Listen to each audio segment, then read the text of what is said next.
Hey everybody, Matt Williams Golf. Well, the 2020 Masters is in the books, and man, it was compelling. A lot of fun to watch. Very, very interesting.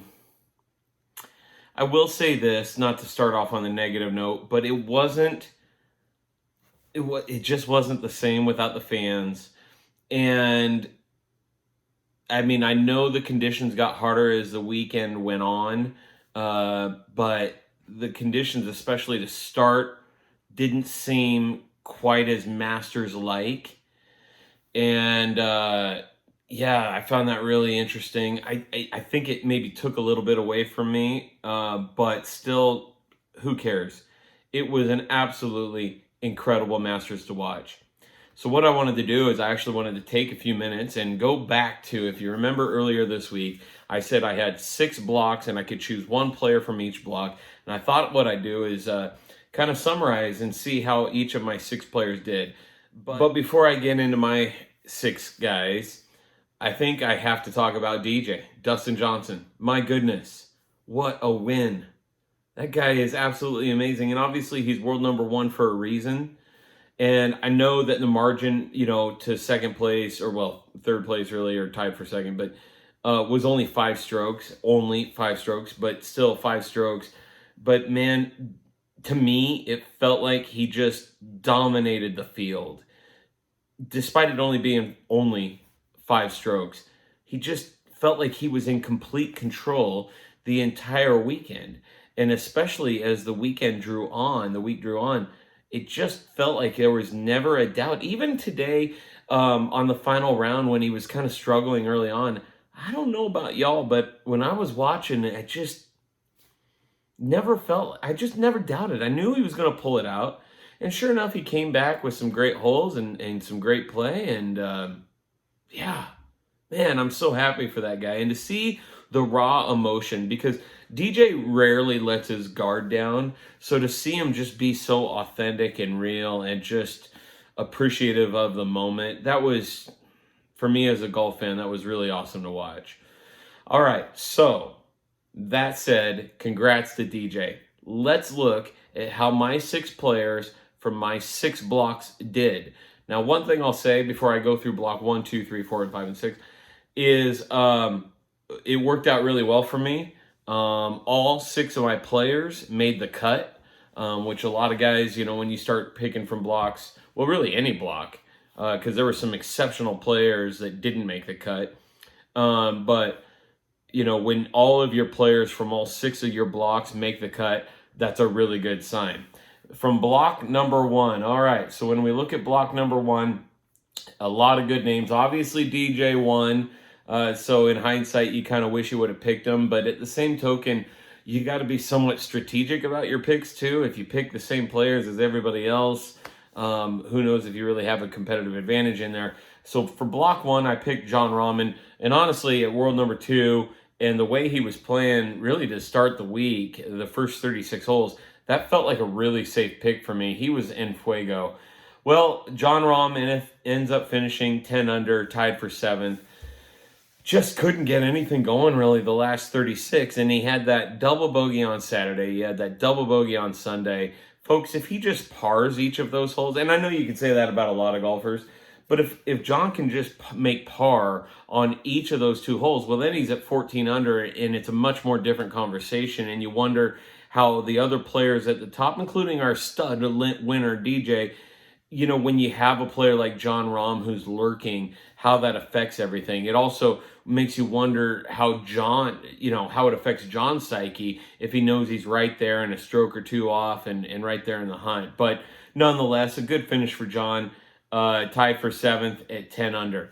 Now, when we look at block 2, I went with Tiger Woods. Gosh, do I even have to say anything?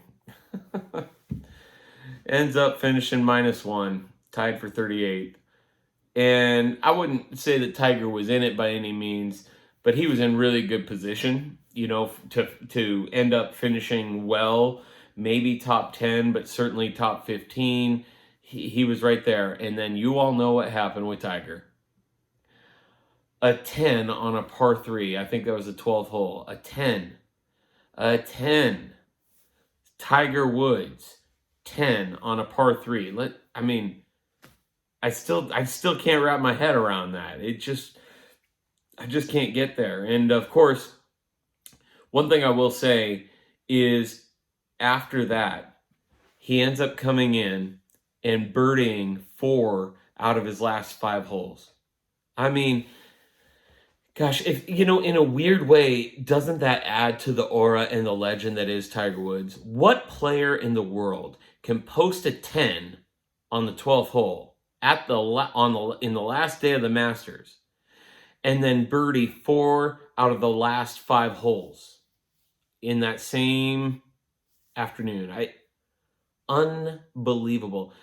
I dare say Tiger Woods is the only man alive that can post a 10 on 12 and then birdie 4 out of the last 5 holes. So that pick didn't end up working out as good for me as I thought it was going to.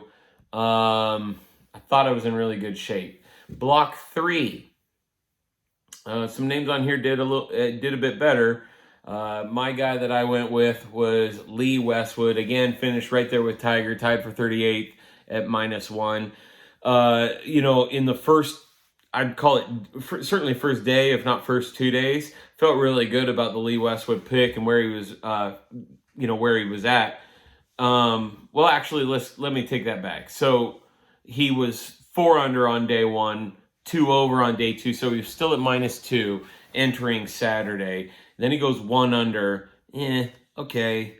So he's just hovering, but he's hovering in a place where he's going to finish in decent money, which, remember, the way my competition was going, it was the accumulated winnings. So it's not like I was counting on Lee Westwood to win, but I was, the better he finishes, then the higher in the earnings he is. But then on the last day, he posts at, 74? Where is Lee Westwood? Yeah, 74, another 2 over. Boy, too bad. He was just kind of lingering in a good spot.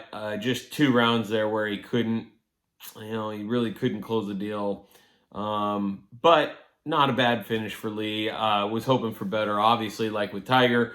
But he did okay. Now, block 5, you guys, if you go back, you can go back and watch my videos. I said Corey Connors, I feel really, really good about this pick. Well, let me scroll back up to the top.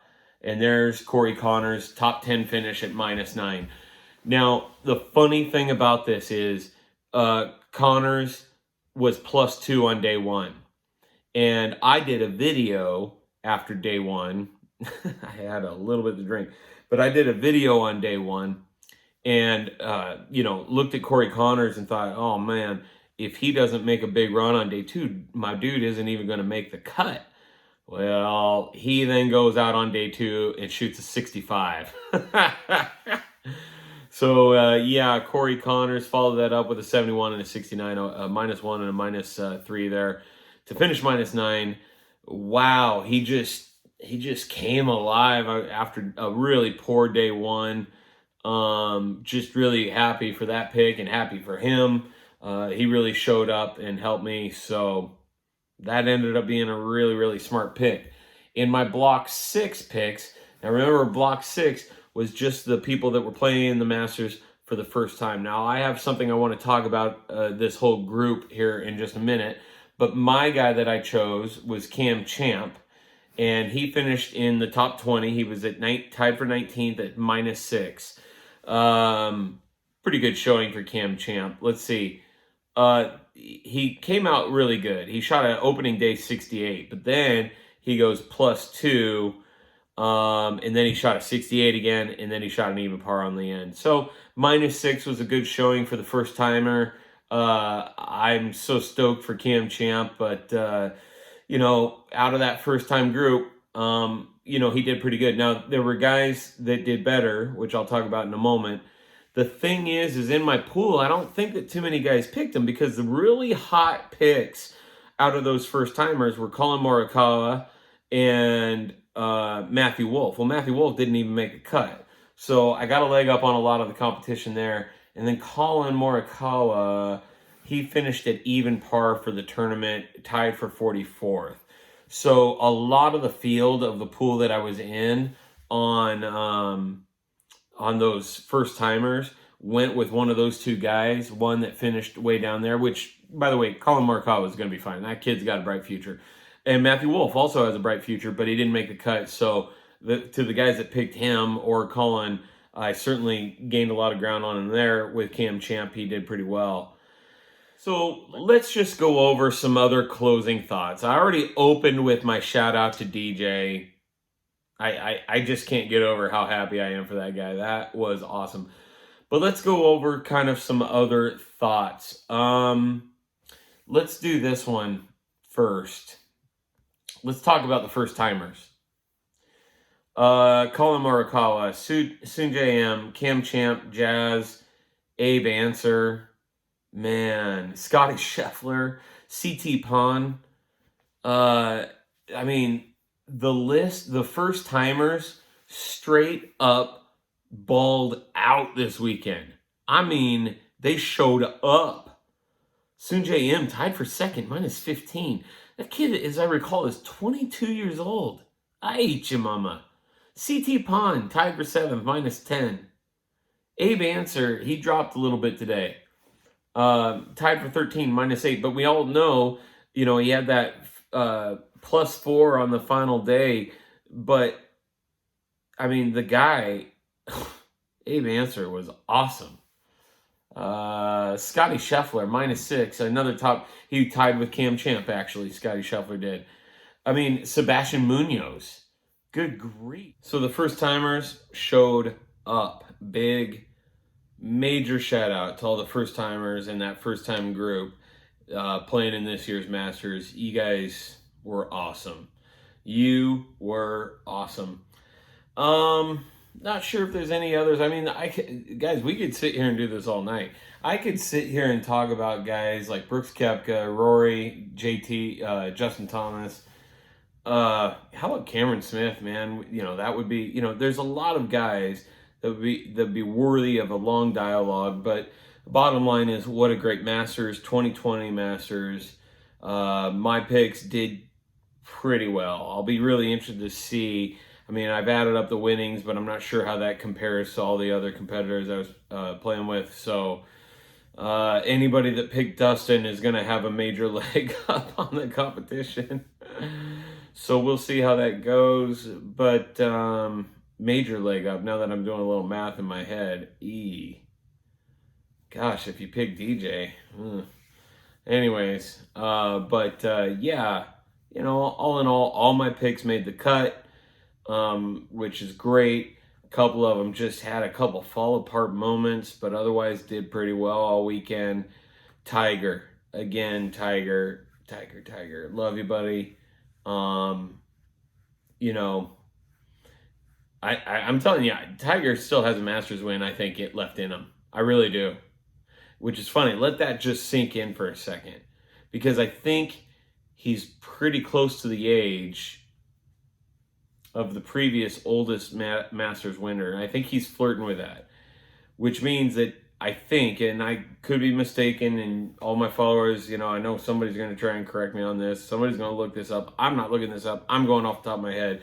But if I remember correctly, I think if Tiger does win next year or within the next couple of years, he'll probably become the new oldest Masters winner. But I'm not exactly sure on that. But I still think he's got a Masters win left in him. I mean, he knows that golf course, and so, yeah. But, man, what a great field. What a great weekend. Hope you guys liked it. Comment below who you were rooting for. Comment below, how your players did. Make sure, I have to say it every video, guys. Make sure, if you haven't already, click subscribe and click that notification bell. Make sure and smash that like button, especially if you like my picks. But otherwise, comment below how the players you were rooting for did. It's easy to say DJ because he won, but maybe how other players in the field that you might have been rooting for and how they did. Anyways, talk to you guys later. Man, what a year for the Masters.